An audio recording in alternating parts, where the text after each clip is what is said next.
our strength and our real focus is a great story. And so it's not just the story, of course, it's the delivery mechanism for the story and all the technology that allows you to experience it. The interactive conversation system, the biggest thing we were trying to go for in this game was taking away that continual pause. And we are achieving, basically we do have like a real-time conversation, and that's really the key, is that's a real-time conversation that you're inputting into. Telling a good story in a game goes far beyond the writing. It involves all elements of the package working together. You want the gameplay, you want the graphics, you want the writing. It all has to meld together. It's all about creating emotional bonds and ties between you as a player and the characters that are in the game. And we've done that through really focusing on every last detail. Like, the team has left no stone unturned trying to pursue the pinnacle of characters, of making incredibly realistic characters that allow you to feel immersed in a storyline. The storyline is epic as well. Basically it's a path throughout the whole, you get to explore the entire galaxy. So it's a grand tale. You're the tip of the spear of humanity on the galactic stage, and the characters you're interacting with are just as grand in their own right. Working with Casey and Preston and some of the other leads, we come up with the overall story for Mass Effect. We get an idea of what kind of things we want to focus on, what elements we want in our science fiction IP, and then I would go away and come up with a very broad sort of short version of the story and bring it back, and then we would sort of iterate on that until we came up with something we're all happy with. You know, we can't talk about Mass Effect, not talk about the digital actors and the conversations. I mean, the digital actors are truly incredible, just really the most lifelike characters we've ever had in a game, and almost anyone else. In that, it's they really seem like they're there, and you're watching them and interacting with them, and it's real personalities. And the way you converse with them, again, we talked about it's different and new. It's this great flowing system where you choose emotions rather than really explicitly saying, reading lines and re-expressing lines. We want the story and the voice to be as interesting and as interactive as the rest of the game itself. And to do that, we came up with a new interface for you to interact with conversation. In Mass Effect, you actually talk with the characters you meet. To do that, we didn't want you to just be reading an answer, picking it, and then hearing what you had just read in your mind spoken on screen. That kind of breaks up the flow. It doesn't really draw you in.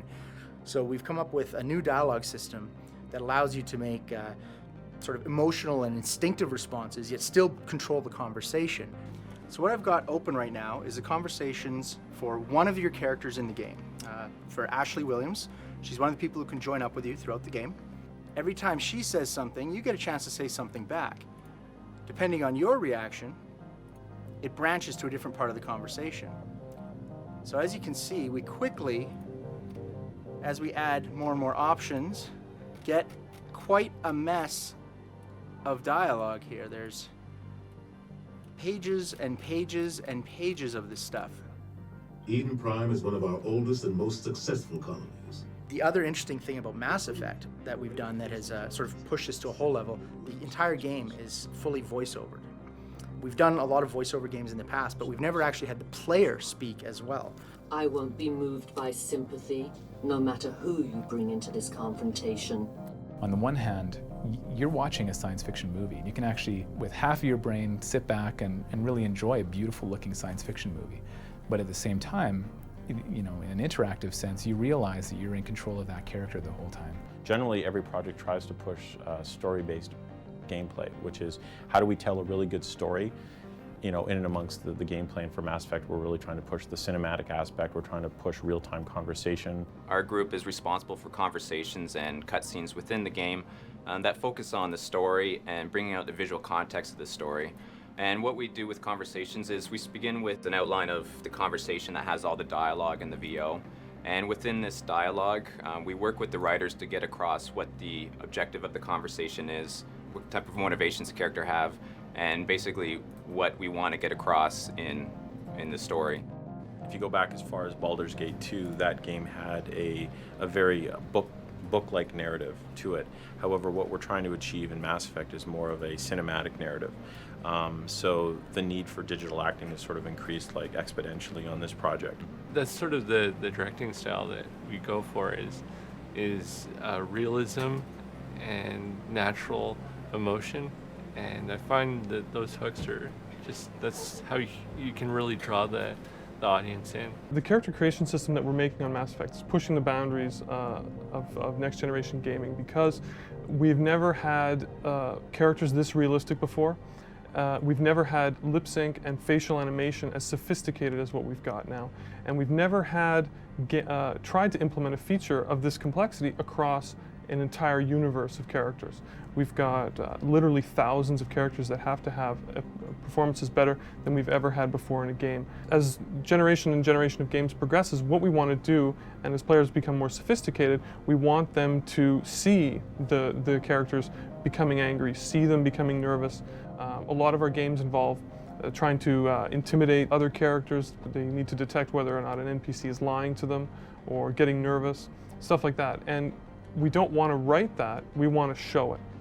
We've really tried to concentrate on a lot of details that essentially will maintain the suspension of disbelief. We always took the attitude that rather than adding stuff to make it more next gen and more cool, we wanted to take away from the gaminess of the game, just keep removing things that people expect from a video game.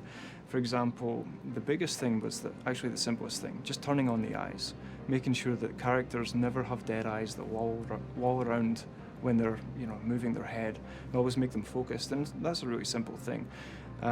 And additionally, having animations blend smoothly into one another, making sure that you don't see this animation, then that animation. And these are the type of things that I think when games after Mass Effect come out, the players will expect that kind of standard as well.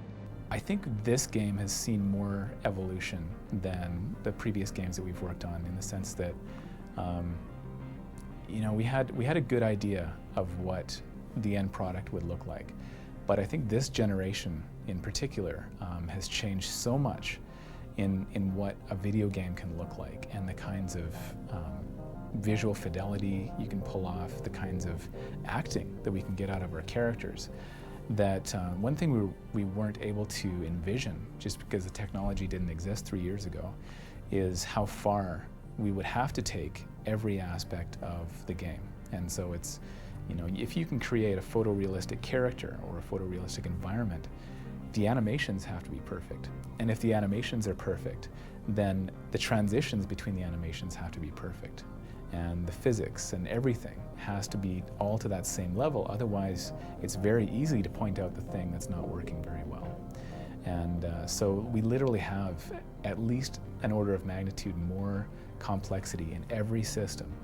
And that's something that you just can't visualize from 3 years out. So it's seen a lot of evolution.